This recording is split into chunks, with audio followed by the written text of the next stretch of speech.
Hello.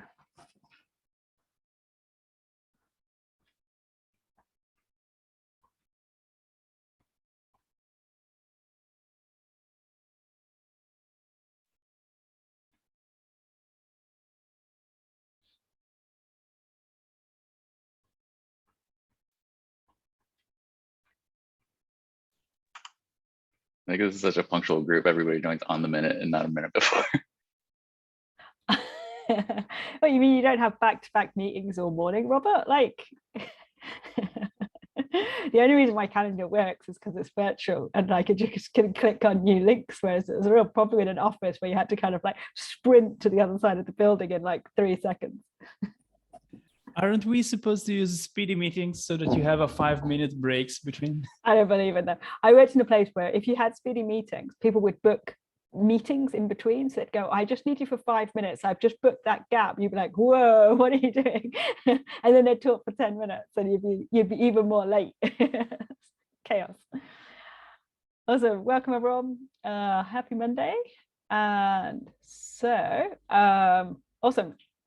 MTTP looking very nice. Is there anything in particular anyone wants to highlight?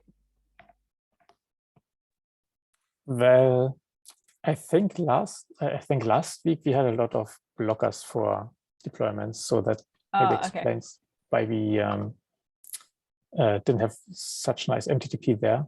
But we just started this week, so we need to see how it's going on.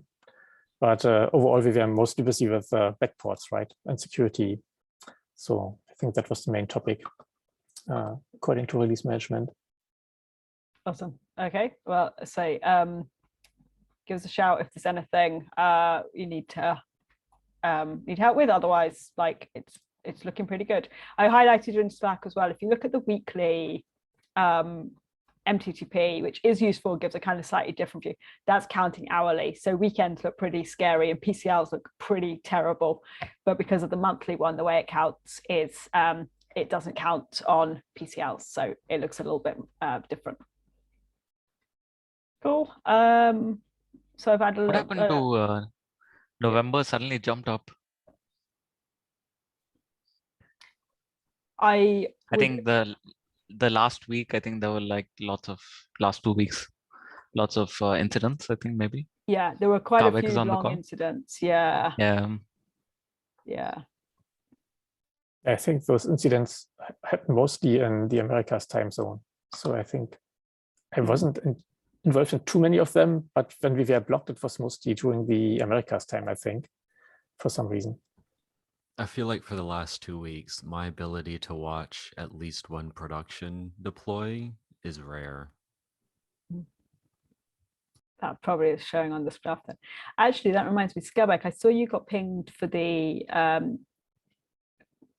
incident review meeting discussion around that S1 incident. That would be a great one to maybe bring up some of the thoughts we had around the challenge of getting deployments restarted. Because that would be a good one for us to actually be able to make a bit easier. We'll probably want to make sure that if we don't have this down already, put something inside of the issue, maybe as a corrective action if we have any, because I would imagine what's going to dominate that conversation is the actual incident itself, because it's a very unique situation. It's very interesting to read up on. Yeah, that makes sense. Cool. Great. So say a couple of announcements there. I will let you have a read through discussion. So something I was thinking about is other ways we could be more iterative. And I don't want to name these two things specifically. They were just two issues that I was looking through. But my impression at the moment is we have quite a lot of things in progress and that we have a lot of feedback on reviews. And it seems that maybe we have re-reviews going on and perhaps they're holding us back a little bit more. So I was wondering about this kind of in the general sense of like, what can we do as a team to be more effective? There were two bits I was looking at specifically just to say that sort of got me thinking along this line, but they're not the only two examples we have. Is on 4AI, like that's a blocking issue, which I know Myra's working on. So that one would be a good one. Like is there an iteration we could take on that to unblock it? And then similarly on 4A2, for something like that, where it's we get big gains by having something automated, is there a messy sort of first iteration we could go through to actually get this out and start using it or testing it, and then we can come back and tidy up on the code? So generally, I'm just thinking like other ideas we have, like how can we reduce the back and forth, and how can we become more effective?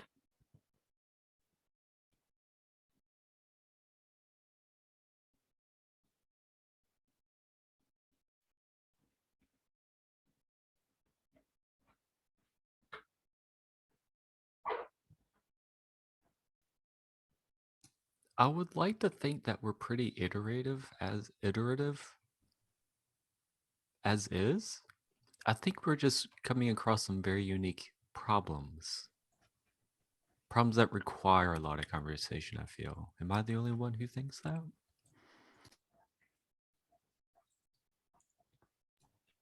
Was actually thinking the same, Skarbek. That, yeah, some of the challenges we face may be more challenging in terms of communicating why we want to do something than the actual change itself. And this may bring to a lot of feedbacks and having to address this type of concern. So, I mean, it really depends on what we are working on. And the more people we affect with a single change, which is something quite unique to this team, the more we may have, I would say pushback, but pushback is not the right, even just genuine question, right? Someone just asking why, or just providing his input.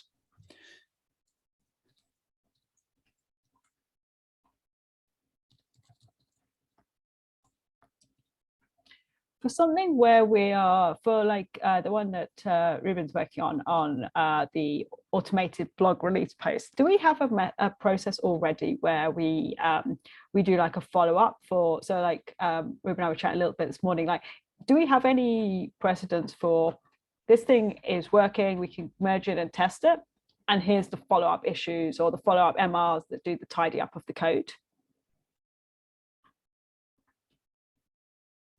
I don't know if we have a process for it, but I've done it in the past with previous teams.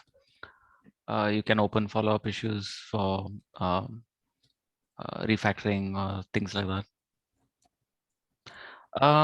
I think one thing I can do is maybe I think I rely too much on Robert and Myra for reviews. So it's like a 24-hour review cycle. Maybe I can start giving more reviews to Alessio, Henry, maybe. Ahmed. Yeah. It doesn't mean I'm happy to continue reviewing your MRs. I don't have any problem with that. So just. Yeah, I was gonna say, it doesn't have to be like we rush through. I'm just curious on particularly some of those comments that looks like things that maybe are like style or things we definitely want to, we definitely want to have good code. But I wonder in this one in particular, if it falls into our like, I guess almost like POC, right? Like we've never had an automated blog post before. And it might be interesting to actually have something that we can start using and playing with, and then see, rather than it being like a guaranteed one time, we'll get it right, great code, great solution. So that's really what I was thinking. I was like, other ways we can actually like take advantage of that to start using these features sooner. Robert, you first. We definitely have had cases in the past where something came up during review and we do that resolve via new issue thing so we can adjust it later. I think one of the potential problems there is that it's always in release tools, and then the issue is open in release tools rather than our general like delivery tracker that we kind of use to track work. So I'm wondering if maybe things get lost, and then there's that whole thing where like we can move it, but then you have to move it and there's duplicate issue and it's a little extra work. So I don't know if it's happened before, but I don't think we've maybe prioritized going back and actually doing the cleanup. It's just one of those things, like if you have time to fix this, that's one of the things you could pick up. Yeah. Yeah, I like to think of this like the analogy of tidying up your room when you are a kid. For me, it's even tidying up my apartment now that I'm a grown up. But the thing is that it's kind of this promise when you say, yeah, I will fix this later. Yeah, sure, I do. And so this happens globally on development side, right? So, and when you are reviewing something as a maintainer, you have to make your point in, is this something that can live in this state for an indefinite amount of time? If the answer is yes, and it's just that you are kind of, say, upset by the current status of things, you say, okay, fine, let's open that follow-up issues. If it's something that may cause harm or if it causes harm, obviously it shouldn't be merged, but even if it makes harder to work on other things, then maybe it's worth to fix it in place. But then you have also this nice thing when someone actually works on some follow-up issue that you open as the next item immediately after, which is obviously a joyful moment when it happens, right? So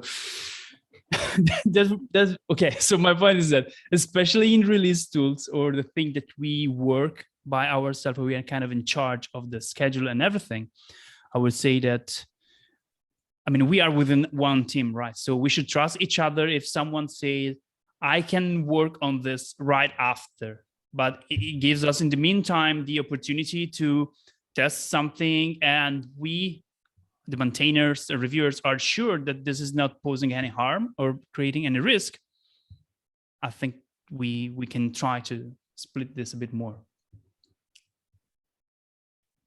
Yeah, and I think to be clear, yeah, like I guess I'm thinking of that example, right, where it's maybe less about even splitting issues and maybe just more about splitting MRs, right? Like if we have this version and it's functional and gives some benefit, it isn't dangerous as far as we can tell. There are definitely times, depends on the feature, but I think there are particularly things around our tooling where we're the users. I think we should consider if we can merge those and then follow up. That person can keep working on it and do the follow-up MR, which is like, and now here is the cleanup, and here's actually making it the complete solution. Are there any other? Go ahead. Are there any other? I was gonna suggest that I think part of the problem might be that we've expanded our team quite greatly in the amount of stuff that we both touch, use, and utilize each and every day. So I feel like that's also contributing to the amount of workload that we see on ourselves. We used to just run release tools, but now we do a lot more with chat ops. We've got this new staging environment. Kubernetes has gotten to a point where we're a little bit more mature with it. Like we do a lot more these days. Our team has also grown. So like I question, Are we pulling too much work, or are we legitimately slower? Like what's driving totally this question? I was going to say, like, absolutely, like, I guess it's the, and a more general thing, I was going to say, like, are there other things we could do to be more efficient? Like, do people generally feel that that your workflow and the work you're able to be efficient, or are there areas we could improve? I think what Ruben mentioned at the beginning, maybe to ask for people in the same time zone to work together or in sync, maybe. I think that can help in some cases to just be a little bit faster, right? Because it's really the case. If you want to get input and don't have the people available, then it slows you down, right? Because you feel like you are blocked and maybe turn to something else, and this is distracting a little bit and turns away your focus. So I think just reaching out to me, Ruben, if it's something which I'm able to review, totally makes sense. I will try to. Not a subject matter expert for everything, but if it's something where you feel I could unblock you, then just ping me. I can try to help. Awesome. Yeah, okay. Sounds good. Great. And one thing I've added on today on the kind of priorities, delivery priorities message is, because I know everyone is doing lots of other stuff, and I know you will get pinged on general things as well, is this week I've done a slightly different one, see how it helps. I'd love to get some feedback on this, is just to try and give like the top priorities. And then I know you all have kind of various other things.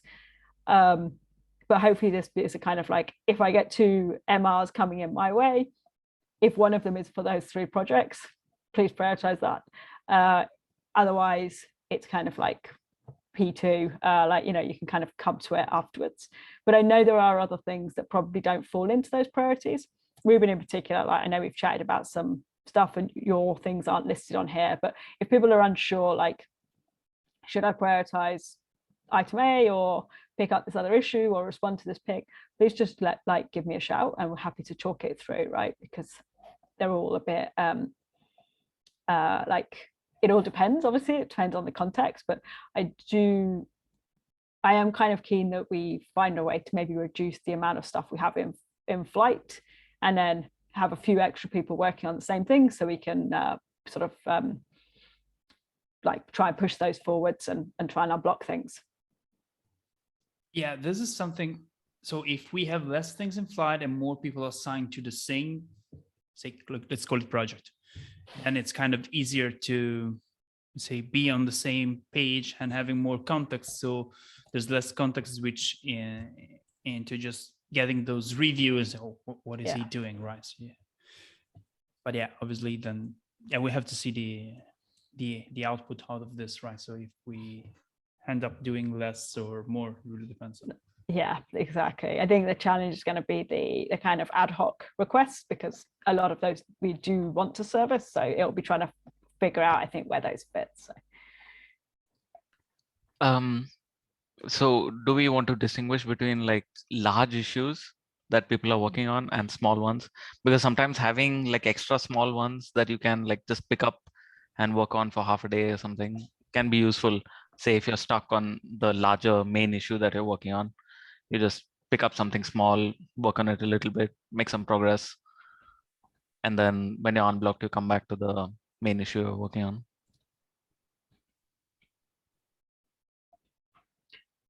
We can do if it's helpful, for sure. Like, if I think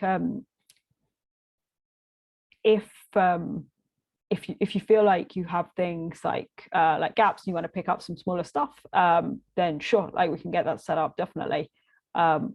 I've definitely prioritized beyond reviews. So like, you know, if there's a way you can unblock someone else, then go for that. But yeah, we can try and do that. I'll try and put some stuff on the board. The board always has a load of P4 stuff, but I'll try and put some stuff on there. That there are definitely some things on there at the moment. There are small. So if you do feel like you have a few hours, then there are some right now, but I'll try and see if we can always have a few extra. I think that might be especially useful when you're a release manager. Right. So yeah, so Henry and I chatted a little this morning about this. And I think one thing that would be helpful in release management is, I think in the last 6 months or so, we've done a lot of side projects whilst release managing. And perhaps what that means is what we squeeze out is small tool improvements or docs updates. And it also adds a load of pressure. So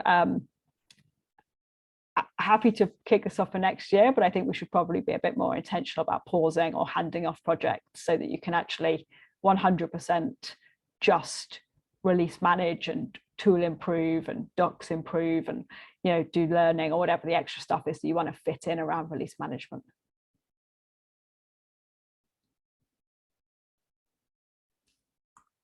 Awesome. All right. Thank you for the discussion, everyone. Is there anything else anyone wants to bring up on the recording?